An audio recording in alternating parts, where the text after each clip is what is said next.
नमस्कार दोस्तों, स्वागत है आपका आपके अपने YouTube चैनल जीएस जीनियस में।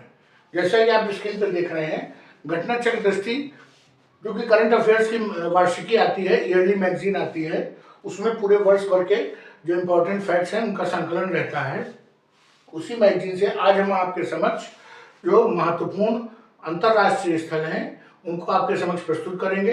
ये वो स्थल हैं जो किसी न किसी कारण से भारत से संबंधित हैं या भारतीयों से संबंधित हैं या अंतर्राष्ट्रीय स्तर पर कुछ ऐसी घटनाएं घटी हैं जिसके कारण भारत पर उसका प्रभाव पड़ेगा या कोई बहुत ही बड़ा मानवीय कदम वहां उठाया गया है। तो ऐसे सभी स्थलों को, ऐसे सभी देशों को, ऐसे सभी शहरों को या क्षेत्रों को हम आपके समक्ष प्रस्तुत करने जा रहे हैं। वीडियो को ध्यान से देखिएगा, महत्वपूर्ण है। कभी कभी इस पर क्वेश्चन पूछ लिया जाता है। तो इसके पहले मैं वीडियो को शुरू करूं, आपसे निवेदन है कि हमारे चैनल को सब्सक्राइब करिए, जिससे इस प्रकार की महत्वपूर्ण जो वीडियो है आपके पास समय से पहुंचता रहे। तो पहला शहर है अंतर्राष्ट्रीय स्थल में दुबई। ये संयुक्त अरब अमीरात की जो है में ये शहर स्थल है, अर्थात यूनाइटेड अरब इमीराट्स यूएई का एक शहर है दुबई। बहुत और यहाँ का जो अंतर्राष्ट्रीय हवाई अड्डा है उसका नाम है अल मखतूम अंतर्राष्ट्रीय हवाई अड्डा।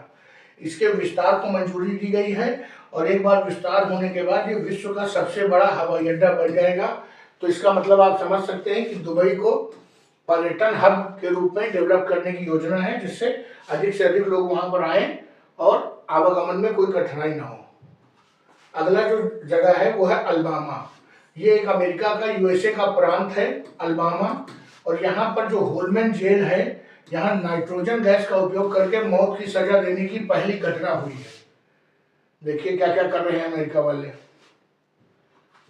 58 वर्षीय केनेथ यूजीन स्मिथ को फेस मास्क पहना करके नाइट्रोजन गैस सुगाई गई, जिसके कारण शरीर में ऑक्सीजन की कमी हो गई, उसकी मौत हो गई।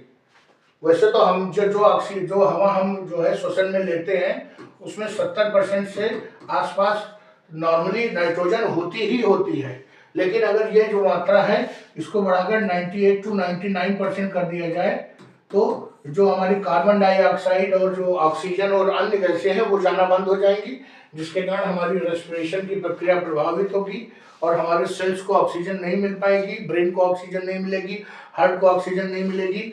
जो और शरीर के ऑर्गन है जब उनको ऑक्सीजन नहीं मिलेगी तो वो धीरे धीरे काम करना बंद कर देंगे। ये कहाँ हुआ है? न्यूयॉर्क यूएसए के अलबामा शहर में। और यूएसए वो देश है जो पूरी दुनिया में मानवाधिकार की दुहाई देता है, खुद को मानवाधिकार का संरक्षक बताता है और बाकी सबको बताता है कि वो मानवाधिकार का हनन करते हैं। और ये देखिए, मास्क लगाकर जैसे बीमार व्यक्तियों को ऑक्सीजन दी जाती है, वैसे नाइट्रोजन सुखा करके कैदी को मृत्यु दी गई। ये मृत्यु बिल्कुल वैसे ही है जैसे गला घोंट कर मारा जाए या मुंह के ऊपर कुछ कपड़ा रख दिया जाए और आदमी सांस ना ले पावे, दम घुटने के कारण ये मृत्यु मानी जाएगी। ये बहुत ही अमानवीय तरीका है। बोलीविया एक देश है दक्षिण अमेरिका में, और विश्व का सबसे ऊंचा परमाणु अनुसंधान रिएक्टर स्थापित किया गया है और इसकी ऊंचाई समुद्र तल से 4000 मीटर ऊंचा है। अब अगर प्रश्न आता है कि विश्व में सबसे ऊंचा परमाणु अनुसंधान रिएक्टर कहाँ है, तो बोलीविया में है। अगला जो महत्वपूर्ण स्थान है वह है रॉबिन्सविले। रॉबिन्सविले अमेरिका के न्यू जर्सी में ये शहर है अमेरिका का। यहाँ पर एक स्वामी नारायण अक्षरधाम मंदिर के उद्घाटन किया गया है, और ये इतना विशाल मंदिर है कि जो कंबोडिया का अंकोर वाट मंदिर है उसके बाद भारत के बाहर विश्व का दूसरा सबसे बड़ा हिंदू मंदिर है। ये कंबोडिया का जो अंकोर वाट मंदिर है ये भी विश्व 8वां जो अजूबा माना जाता है। अभी इसको आधिकारिक रूप से 7 अजूबों के बाद 8वें अजूबे का दर्जा दिया गया है। तो मैं चाहूंगा कि आप ये हमको बताइए कि जो ये अंकोर वाट मंदिर है ये किस हिंदू देवता को समर्पित है और किस शासक ने इस अंकोर वाट मंदिर का निर्माण कराया था, कमेंट बॉक्स में बताइए। मैंने अंकोर वाट के बारे में एक न्यूज और आपको बता दी है कि इसे 8वां अजूबा मान लिया गया है। तो ये जो स्वामी नारायण अक्षरधाम मंदिर है ये रॉबिन्सविले में स्थापित किया गया है। अगला जो महत्वपूर्ण जगह है वो है सिंगापुर।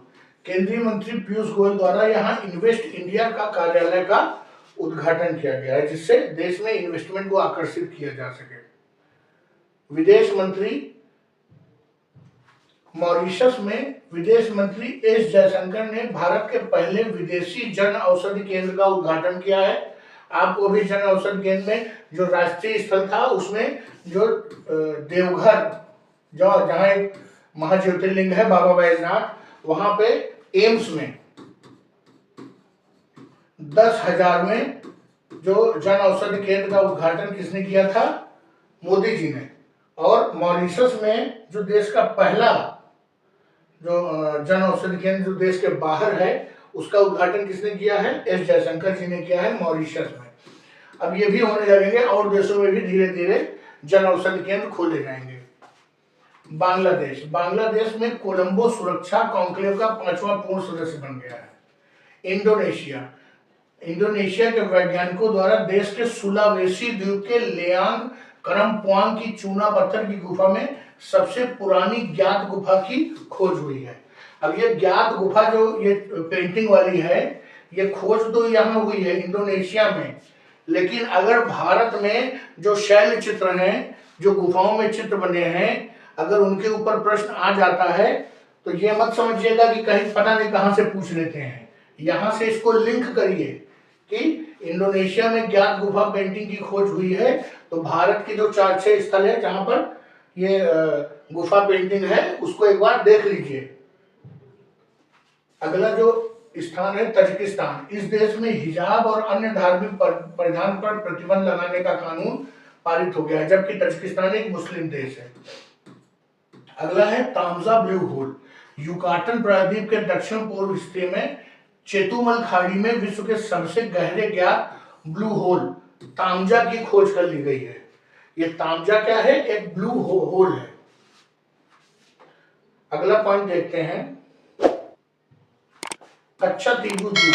ये कच्चा तीबू द्वीप जो है भारत श्रीलंका के बीच में एक द्वीप है, ये जो इस समय श्रीलंका के नियंत्रण में है। प्रधानमंत्री नरेंद्र मोदी द्वारा इसके संबंध में दिए गए वक्तव्यों के कारण चर्चा में रहा।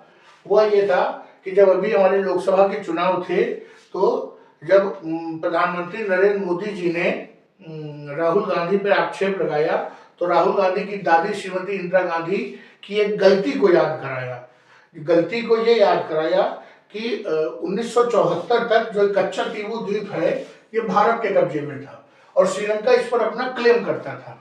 1974 में इंदिरा गांधी जी ने श्रीलंका की यात्रा की और उनसे खुश होकर के उनको वादा कर दिया कि हमने कच्चा तीबू द्वीप आपको सौंप देंगे। जब इंदिरा गांधी जी लौट के आई तो यहाँ पर हंगामा हो चुका था।